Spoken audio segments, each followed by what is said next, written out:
తెలుగువారి number 1 choice Telugu matrimony.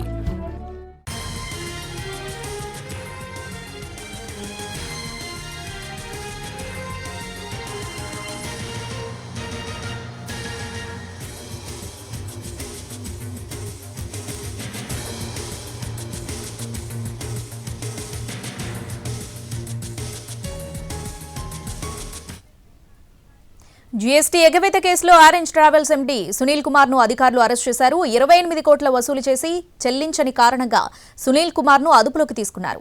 ఆ తర్వాత నాంపల్లి కోర్టులో సునీల్ కుమార్ ను హాజరుపరిచారు. రాష్ట్ర వ్యాప్తంగా జీఎస్టీ ఎగవేస్తున్న వ్యాపారవేత్తలపై కొరడా జులిపిస్తున్నారు అధికారులు. Orange travel MD Sunil Kumar GST ఎగవేస్తున్నట్లు గుర్తించి అరెస్ట్ చేశారు డీజీజీఐ అధికారులు.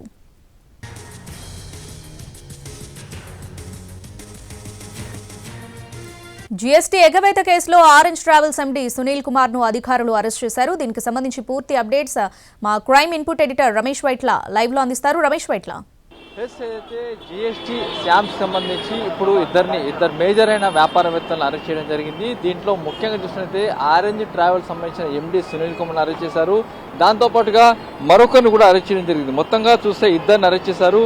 జీఎస్టీ వసూలు చేసి ఏదైతే జీఎస్టీ వాళ్ళ కంపెనీ సంబంధించి కూడా ఏదైతే కస్టమర్లకు జీఎస్టీ వసూలు చేస్తారో దాన్ని ఏదైతే సకాలంలో అటు జీఎస్టీ అధికారులకు చెల్లించవలసి ఉంటుంది. కానీ చెల్లించకుండా వీళ్ళు ఎగ్గొట్టిన నేపథ్యంలో ఇద్దరు వ్యాపారవేత్తల్ని ఇటు జీఎస్టీ అధికారులు అరెస్ట్ చేశారు. ఒకరు ఆరెంజ్ ట్రావెల్ ఎండీ అయిన సునీల్ కుమార్ అరెస్ట్ చేస్తే ఇతను దాదాపు 24 కోట్ల రూపాయలు జీఎస్టీ ఎగ్గొట్టడం జరిగింది.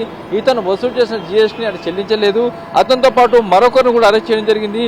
ఎవరైతే trillion lead factory private limited MD అయిన చేతన్ కూడా అరెస్ట్ చేశారు. ఇతను 22 కోట్ల రూపాయలకు ఇన్పుట్ ట్యాక్స్ నకిలీ ఇన్పుట్ ట్యాక్స్ సంబంధించి కూడా ఇతను కూడా చేసినట్టుగా అధికారులు గుర్తించారు. అయితే ఇద్దరు కూడా పెద్ద ఎత్తున ఒకరు ఆరెంజ్ ట్రావెల్ 24 కోట్ల రూపాయలు ట్యాక్స్ ఎగ్గొడితే ఇటు చేతన్ మొత్తంగా 22 కోట్ల రూపాయల డబ్బులు కూడా ఎగ్గొట్టడం జరిగింది. వీళ్ళిద్దరు కూడా పెద్ద మొత్తంలో గత కొంతకాలం నుంచి కూడా వీళ్ళు జీఎస్టీ వసూలు చేస్తున్నారు. కానీ చెల్లించకుండా ప్రభుత్వాన్ని చెల్లించకుండా పూర్తిగా వీళ్ళు కాలయాపన చేయడం కాకుండా పూర్తిగా దాన్ని ఎగ్గొట్టే ప్రయత్నం కూడా చేస్తున్నారు. అయితే ఈ నేపథ్యంలో అటు రాష్ట్ర వ్యాప్తంగా సోదాలు నిర్వహించిన నేపథ్యంలో ఆరెంజ్ ట్రావెల్ ఎండీ అయిన సునీల్ కుమార్తో పాటు చేతన్ ట్రిలియన్ ఫ్యాక్టరీ సంబంధించిన చేతన్ కూడా ఇద్దరు కూడా పెద్ద ఎత్తున ఇన్పుట్ ట్యాక్స్ ఎగ్గొట్టి ఆ మేరకు సొంత లాభం పొందినట్టుగా అధికారులు గుర్తించి ఆ మేరకు ఇద్దరిని కూడా అరెస్ట్ చేసి ఇటు నాంపల్లి కోర్టులో ప్రొడ్యూస్ చేస్తే వాళ్ళకి 14 రోజుల పాటు రిమాండ్ విధించారు.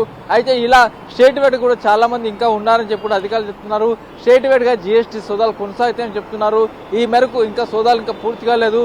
చాలా మంది వ్యాపారవేత్తలు కూడా ఈ మాదిరిగా జీఎస్టీ ఎగ్గొట్టి వాళ్ళ సొంత ప్రయోజనాలు వాడుకుంటారని చెప్పి అధికారులు చెప్తున్నారు. అయితే ఇప్పుడైతే ఆరెంజ్ ట్రావెల్ ఎండీ అయిన సునీల్ కుమార్తో పాటు చేతన్ ట్రిలియన్ ఫ్యాక్టరీకి సంబంధించిన చేతన్ నిద్ర చేసి రిమాండ్ పంపించినట్లు అధికారులు చెప్తున్నారు.